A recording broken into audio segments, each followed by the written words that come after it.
तुझ्या माझ्या प्रेमाची गोष्ट या मालिकेच्या महा एपिसोडच्या दुसऱ्या भागामध्ये सर्वांचं स्वागत आहे. मुक्ता आता सागरकडे आलेली आहे.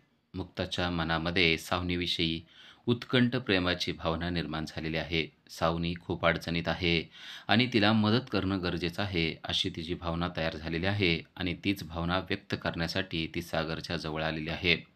सागर तिला दुसरं काहीतरी सांगायचा प्रयत्न करतो, पण तिचा मूड नाहीये हे बघितल्यानंतर सागर तिला विचारतो की काय झालेलं आहे.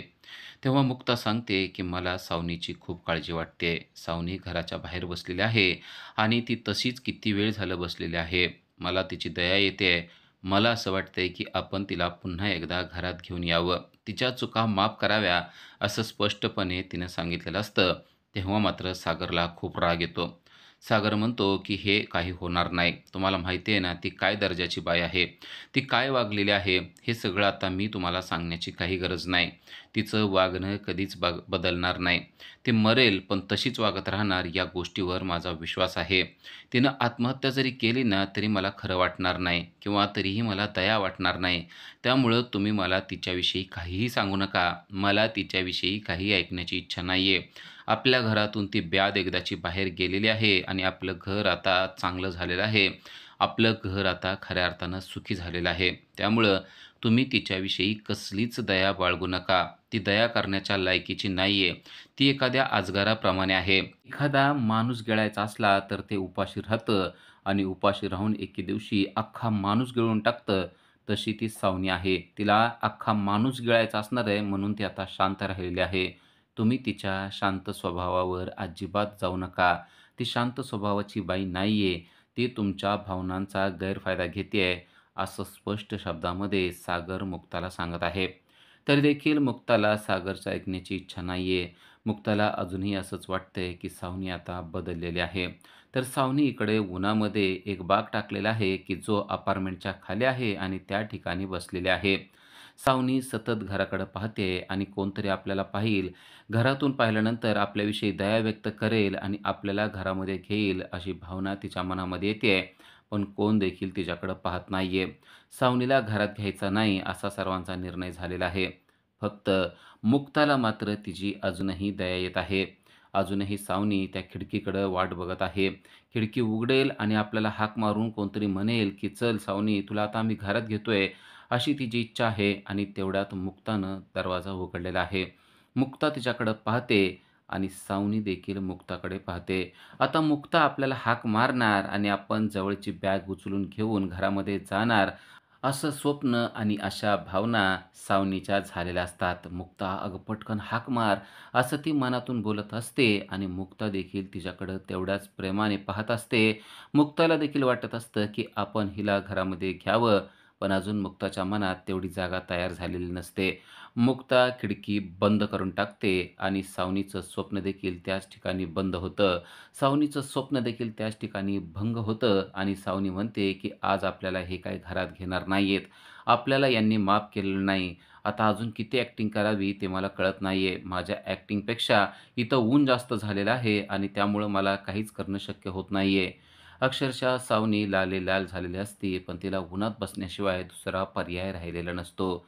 कंटाळलेली, थकलेली सावनी आता त्या बाकावरून उठते आणि इकडं-तिकडं फिरायला लागते. त्याच वेळेस मुक्ता खाली आलेली असते आणि सावनीचे ते हाल ती पाहत असते.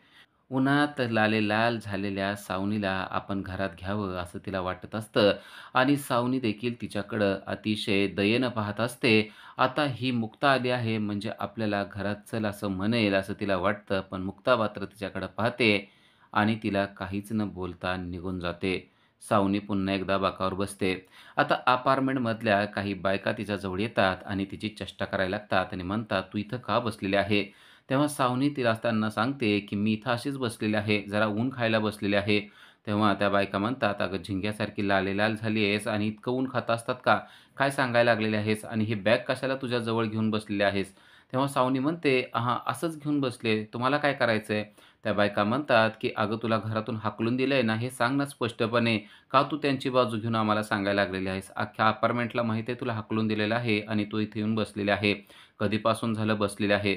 तेव्हा सावनी चिडते आणि म्हणते, "तुम्हाला खूप अक्कल आहे, तुम्हाला समजतंय ना, विचारायची काय गरज आहे? आणि मला हाकलून दिलेलं नाहीये. मी स्वतःहून इथं बाहेर येऊन बसलेले आहे आणि खबरदार जर माझ्या फॅमिलीच्या विरोधात काही शब्द बोलाल तर माझी इतकी वाईट बाई कोण नाहीये." अशा शब्दामध्ये सावनी त्यांना चांगली समज देताना आपल्याला पाहायला मिळते. मला बसू वाटेल तिथं मी बसेल, उन्हात बसेल नाहीतर सावलीत बसेल, झिंग्यासारखी लाल होईल नाहीतर माशासारखी काळी होईल. तुम्हाला काय करायचंय? तुमचं तोंड इथून काळं करा, असं सावनीने त्या बायकांना बोललेलं असतं. ही सगळी गोष्ट पाठीमागून मुक्ताने ऐकलेली असते. आपल्याला सावनीनं पाहिलेलं नाही, तरी देखील आपल्या फॅमिलीविषयी ती एक वाईट शब्द बोललेलं नाहीये, हे देखील मुक्ताच्या लक्षात आलेलं असतं. मुक्तालाही वाटत असतं, की सावनीला घरात घ्यावं, पण घरातले मात्र मान्य करणार नाहीत. त्यामुळं पुन्हा एकदा मुक्ता सावनीच्या समोरून निघून जाते आणि पुन्हा एकदा सावनी हताश होऊन तिच्याकडं पाहत राहते. आता मात्र मुक्ता सागरकडे आलेली असते आणि ती सागरला म्हणते, "मला तुमच्याशी थोडंसं बोलायचं आहे." सागर म्हणतो, "बोला." फक्त एक सांगतोय, "सावनी या गोष्टीवर माझ्याशी अजिबात बोलू नका, कारण मला त्या विषयावर अजिबात बोलायचं नाहीये." मुक्ता म्हणते, "मला त्याच विषयावर तुमच्याशी बोलायचंय. तुम्ही थोडंसं समजून घ्या. अहो, ती खूप बदलली आहे. तुम्हाला का वाटत नाहीये ती बदलली आहे?" सागर म्हणतो, की "माझा तिच्यावर तीळमात्र विश्वास नाही. तिच्या केविलवाण्या चेहऱ्यावर तुम्ही जाऊ नका. मी सुद्धा त्या चेहऱ्याला कितीदा भाळलेलं आहे. पण आता मी त्या चेहऱ्याला भाळणार नाही आणि तुम्हालाही मी सांगतोय, तुम्ही देखील भाळू नका." तेव्हा मुक्ता त्याला सांगायला लागते, की "असं झालेलं नाहीये. आता सावनी खरोखरच बदललेली आहे. कारण बाहेर बायका तिला बोलत होत्या, त्या टायमाला तिने चक्क आपल्या कोळी फॅमिलीची बाजू घेतलेली आहे आणि तिला माहीत देखील नव्हतं, की मी पाठीमागून आलेले आहे, तरी देखील तिने ती बाजू घेतलेली आहे." सागर म्हणतो, "अहो, तिचे काय-काय प्लॅन असतात तुम्हाला कळणार नाहीत. तुम्ही नका तिचं ऐकू. ती तुम्हाला सहज गुंडाळून टाकणार आहे. तुम्ही भावनिक आहात आणि त्या भावनिकतेचा ती काय गैरफायदा घेईल ते तुम्हाला सांगता येणार नाही." मुक्ता म्हणते, "असं काही झालेलं नाहीये. कारण त्यांच्यातला बदल मला दिसत आहे. खरा आहे का खोटा आहे ते अजून कळायला साधन नाही, पण त्यांच्यात बदल मात्र झालेला आहे." सागर म्हणतो, "मी तेच तुम्हाला सांगतोय. तिच्यात झालेला बदल हा खरा नाहीये. तिच्यातला बदल हा खोटा आणि दिखावा आहे, हे मी तुम्हाला गॅरंटेड सांगू शकतो." मुक्ता मात्र त्याला म्हणत असते, की "मला आता असं वाटत नाहीये.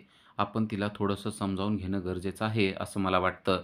सागर म्हणतो, "तुम्ही कोणत्या बाईची बाजू घेतायत? जिनं तुमची साडी घालून मला फसवण्याचा प्रयत्न केला, जी बाई तुम्हाला मूल होत नाहीये म्हणून हिणवत असते, आपल्या घराचं वाईट व्हावं म्हणून क्षणोक्षणी विचार करत असते, अशा व्यक्तीची बाजू घेऊन तुम्ही माझ्याकडे आलेला आहात." मुक्ता म्हणते, तुम्ही तिच्या चेहऱ्यावरचे भाव बघितलेले नाहीयेत.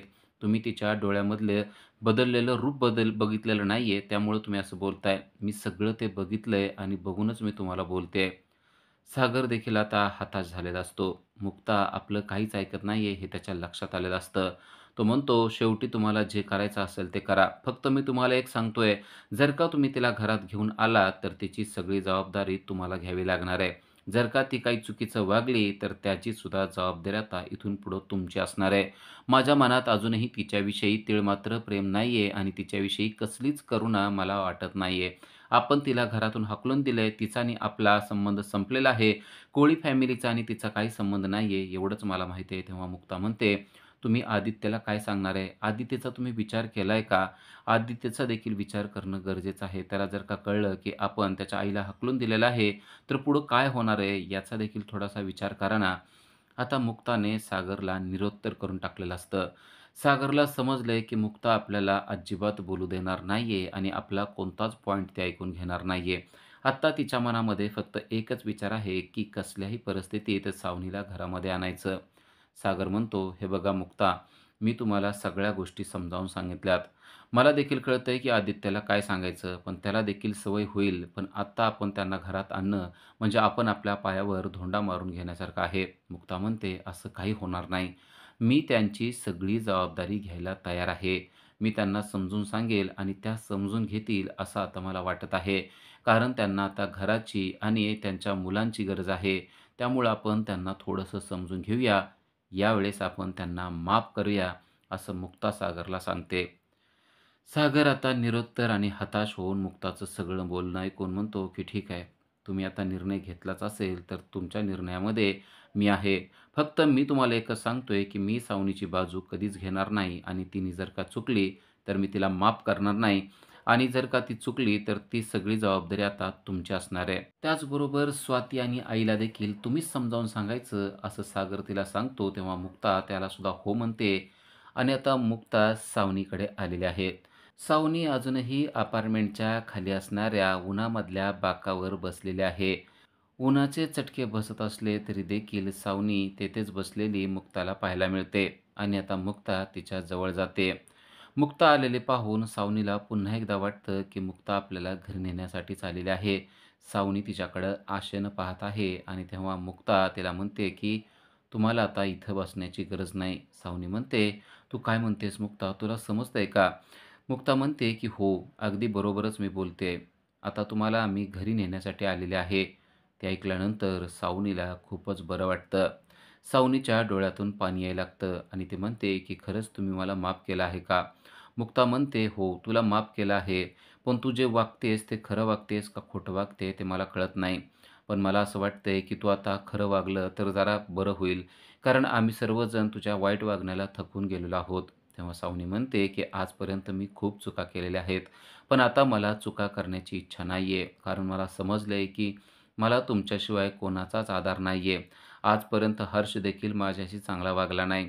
हर्षने मला कळूच दिलं नाही की खरं प्रेम काय असतं. पण घरात आल्यापासून मला खरं प्रेम काय असतं ते समजलेलं आहे.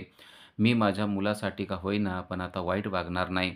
मी आता घरी आल्यानंतर तुम्हाला माझ्यातला बदल स्पष्टपणे दिसेल. आजपर्यंत मी घरातल्या एका कामाला देखील हात लावत नव्हते आणि अरेरावी करत होते, पण आता असं काहीसुद्धा होणार नाही. तुम्ही सांगाल ती सगळी कामं मी करायला तयार आहे. धुणं, भांडी, भाज्या निवडायचं सुद्धा काम करायला मी तयार आहे. नवे स्वयंपाकसुद्धा करायला मी तयार आहे. तुम्ही मला फक्त माफ केलं ना, यातच सगळं काही आलेलं आहे आणि तुमचे उपकार कसे मानावेत ते मला कळत नाही." असं म्हणून हात जोडून ती रडत असते आणि त्याचबरोबर मुक्ताला म्हणते की "तुमचं मन खरोखरच मोठं आहे. मी तुम्हाला समजून घेतलं नाही. उलट मी तुम्हाला टोचून बोलत राहिले, तुम्हाला त्रास देत राहिले. या गोष्टीचा किती पश्चाताप मला होतोय ते आता मी सांगू शकत नाही. पण खरंच तुम्ही मला माफ केलं असेल तर तुमच्यासारखं मोठ्या मनाचा व्यक्ती या जगात कोणीही नाहीये." अशा प्रकारे सावनी मुक्ताला बोलत असते. मुक्ताला नक्की कळत नसते की खरोखरच सावनी बदललेली आहे का? पण आत्ता सध्या सावनीला घरात घेऊन जाणं गरजेचं आहे, या गोष्टीवर मात्र मुक्ता ठाम झालेली असते. मुक्ता वारंवार सावनीचे हात जोडून माफी मागून झालेल्या सर्व प्रकाराबद्दल क्षमा मागून तिला म्हणत असते की "खरंच मला आता तुम्ही घरात घेताय ना, हीच गोष्ट माझ्यासाठी खूप मोठी आहे. मला माझ्या आदित्यची खूप आठवण येत होती. आदित्यला काय सांगावं असा प्रश्न देखील मला पडलेला होता. पण आता तुम्ही मला माफ केलेलं आहे आणि आता आदित्यला भेटायला मिळणार आहे, या गोष्टीचा किती आनंद मला होतोय ना, हे मी तुम्हाला सांगू शकत नाही." एका आईला त्याच्या मुलाला भेटायला मिळतंय असं म्हणून ती मुक्ताच्या अक्षरशः पाया पडायला लागते. मुक्ता तिला उठवते आणि म्हणते की "आता हे सगळं बंद करा. कारण मी तुम्हाला माफ केलेलं आहे, पण अजून घरातल्यांनी माफ केलेलं नाहीये. कदाचित तुम्हाला त्यांची माफी मागावी लागेल." सावनी म्हणते की "मी त्या सर्वांची माफी मागायला तयार आहे. पण आता तुम्ही मला घरात घेताय ना, हेच माझ्यासाठी खूप मोठी गोष्ट आहे." असं म्हणून मुक्ता आणि सावनी आता घरामध्ये येत आहेत. अजून इंद्रा आणि स्वाती यांना माहीत नसतं की मुक्ता सावनीला घरात घेऊन येत आहेत. त्या दोघीही स्वयंपाक करत असतात आणि जेव्हा सावनी आलेली आहे असं त्यांना दिसतं आणि मुक्ता तिला घेऊन आलेली आहे असं दिसतं, तेव्हा इंद्राचा पारा चढलेला आहे. इंद्राच्या तळपायाची आग मस्तकात गेलेली असते आणि ती स्वातीला म्हणते की "स्वाते, आत्ताच्या आत्ता कोयता घेऊन ये. ह्या बाईचे ना सपासप तुकडे करूनच हिला बाहेर फेकून देते." कारण आता हिला कळत नाहीये की घरात घेणार नाही म्हणल्यानंतर सुद्धा मुक्ताला वेड्यात काढून ती घरामध्ये आलेली आहे. "तू मुक्ताला वेड्यात काढू शकते, पण आम्हाला वेड्यात काढू शकत नाही. सावने, तुझी एक-एक चाल मला चांगली माहिती आहे. आत्ताच्या आत्ता तुझे सामानाची बॅग उचलून घराच्या बाहेर हो, नाहीतर सामानाच्या बॅगसहित तुला सुद्धा घराच्या बाहेर फेकून देईल." अशा शब्दात इंद्रानं सावनीचं स्वागत केलेलं असतं. सावनीला कळलेलं आहे की इंद्रा मात्र आपल्याला घरात घेणार नाही. तेव्हा सावनी पुन्हा एकदा माफी मागायचा प्रयत्न करते, पण इंद्रा मात्र म्हणते की "तुझं तोंड देखील दाखवू नको. तू पार लाज विकून तोडून-मोडून खाणारी बाई आहेस. तुझी माफी पण नको आणि तू पण नको. चल, आत्ताच्या आत्ता तुझं तोंड बाहेर घेऊन जा." असं म्हणून इंद्रा तिला बाहेर हाकलून देत असते. तेव्हा मुक्ता मात्र सावनीची बाजू घेत इंद्राला सांगते की "अहो, आता तिला असं बोलू नका. ती बदललेली आहे असं मला वाटतंय." इंद्रा म्हणते, "अगं, अख्खं जग बदलल पण ही बाई बदलणार नाही. तुला ह्या चेहऱ्यामागं लपलेला कपटीपणा कधीच दिसणार नाही. मुक्ता, जग असं नाहीये. ही बाई अशी नाहीये. तू जरा समजून घे. ही बाई तुमच्या संसारात आग ओतणारी आहे. तुमचा संसार मोडणारे आहे. हिला अजिबात घरात घेऊ नको." या शब्दात इंद्रा मुक्ताला समजावून सांगण्याचा प्रयत्न करत आहे आणि त्याचबरोबर सावनीला हाकलून देण्याचा देखील प्रयत्न करत आहे. पण मुक्ता आता इंदिराला समजावून सांगायला लागते आणि म्हणते, की "प्लीज तुम्ही थोडंसं माझं ऐकून घ्या. हिला आता घरात राहणं गरजेचं आहे. आपण हिला घरात ठेवूया." मात्र इंदिरा म्हणते, की "हे घर अजूनही माझं आहे आणि या घरात माझंच चालतं. मी तिला या घरात घेणार नाही." असं म्हणून ती स्वातीला परत एकदा म्हणते, "स्वाती तुला सांगितलंय ना, जा जरा कोयता घेऊन ये." सावनी मात्र अजूनही माफी मागत असते आणि मुक्ता सावनीच्या बाजूनं बोलत असते.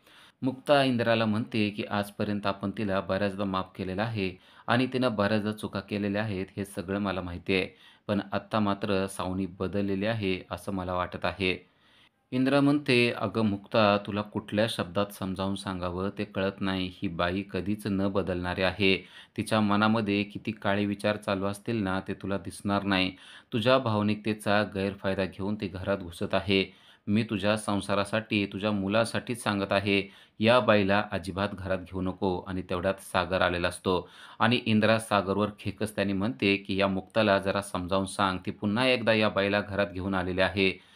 सागर म्हणतो, की "मी तिला समजावून सांगितलंय आणि हे देखील सांगितलंय, की आता जर का काही झालं, तर ती सगळी तिची जबाबदारी आहे. आता जर का या सावनीने काय घोळ घातला, तर मी मुक्तालाच बोलणार आहे." असं देखील तो सर्वांना सांगत असतो. इंदिरा सागरला म्हणते, "पण हा घोळ घालायचाच कशाला? हिला घरात घ्यायचंच कशाला?" सागर म्हणतो, "आई, आता सध्या मी मुक्ताचं ऐकत आहे." तेव्हा इंदिराला कळतं, की सागर देखील सावनीला घरात घेण्यासाठी तयार झालेला आहे. आणि आता इंदिराला काहीच बोलता येत नसतं. इंदिरा वाकडं-तिकडं तोंड करून म्हणते, "तुम्हाला जे करायचं आहे ना, ते करा. माझं न ऐकल्याचा तुम्हाला किती मोठा पश्चाताप होणार आहे ना, ती गोष्ट तुम्हाला नंतरच कळणार आहे." आता मुक्ताने सावनीला घरात घेतलेलं असतं आणि सावनीला म्हणत असते, की "तुमची बॅग घ्या आणि आतमध्ये चला." इंदिरा, स्वाती आणि सागर अजूनही सावनीने घरात यावं या गोष्टीवर खुश नसतात. सागर आता तिथं थांबतच नाही. तो त्यांच्यासमोरून निघून जातो. पण आता सावनीची बॅग मुक्तानंच घेतलेली आहे आणि मुक्ता म्हणते, की "चल सावनी, तू आतमध्ये ये." असं गोड बोलून, चांगल्या शब्दात बोलून ती सावनीला आतमध्ये घेत आहे. इंदिरा आणि स्वाती एकमेकींकडे पाहत राहतात आणि मुक्ता मात्र सावनीला घरात घेऊन जाते. आता सावनी आतमध्ये गेलेली असते. सावनी तिच्या प्रयत्नांमध्ये यशस्वी झालेली आहे. सावनीने पुन्हा एकदा कोळी कुटुंबियाच्या घरामध्ये जागा मिळवलेली आहे. इंदिरा आणि स्वातीला मात्र मुक्ताचं वागणं पटलेलं नसतं. कारण सावनी खूप वाईट आहे आणि अजूनही काहीतरी ती कांड करणार आणि सागर आणि मुक्ताचा संसार मोडण्याचा प्रयत्न करणार, असं अजूनही त्या दोघींना वाटत असतं. पण आता स्वाती देखील इंदिराला समजावून सांगते आणि म्हणते, "जे झालं गेलं ते सोडून दिलं पाहिजे. आदित्यला तरी आपण काय समजावून सांगणार आहे? आदित्यला जर का कळलं असतं, की त्याची आई आपल्या घरात राहत नाही, तर तो देखील अस्वस्थ झाला असता." तेव्हा इंदिरा म्हणते, "ते मात्र खरं एकतर माझ्या घराला वारस नाहीये. फक्त आदित्यच माझ्या घराचा वारस राहिलेला आहे.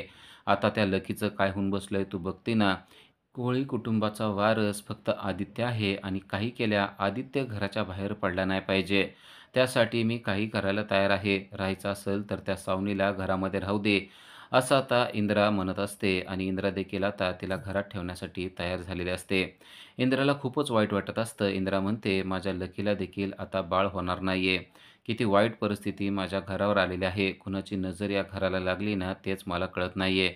त्याचबरोबर मुक्ताला देखील कधीच बाळ होणार नाही या गोष्टीमुळे इंदिराला त्रास होत असतो आणि ते ती बोलून दाखवते आणि ते सगळं मुक्ताने ऐकलेलं आहे. मुक्ताला देखील या गोष्टीचं वाईट वाटतं.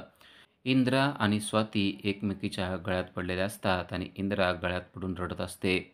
इंदिराला खूपच वाईट वाटतंय. काही केल्या माझा आदित्य आता घराच्या बाहेर पडायला नकोय. सावनीनं घरात राहिलं तर राहू दे, या गोष्टी ती बोलत असते आणि मुक्ताला बाळ होणार नाही या गोष्टीबद्दल दुःख व्यक्त करत असते आणि हे सगळं बोलणं आता स्वतः मुक्ताने ऐकलेलं असतं. तेव्हा मुक्ताला देखील वाईट वाटतं.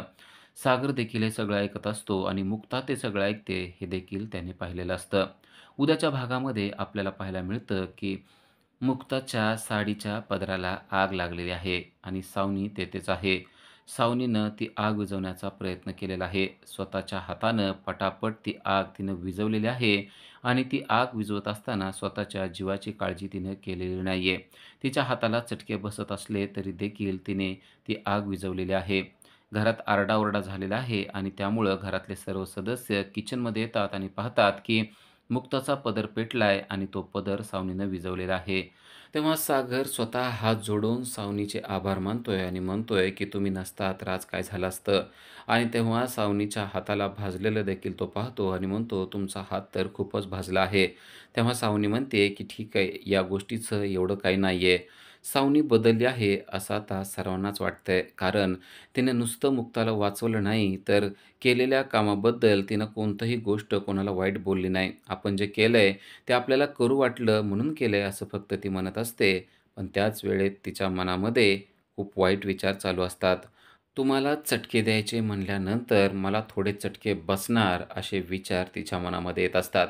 म्हणजे अजून देखील सावनी बदललेली नाहीये. आता ती कोळी कुटुंबियांना चटके देण्यासाठी काय करणार आहे, ते आपल्याला पुढील भागामध्ये समजणार आहे. अशाच अपडेटसाठी आजच आमच्या चॅनलला सबस्क्राईब करा. थँक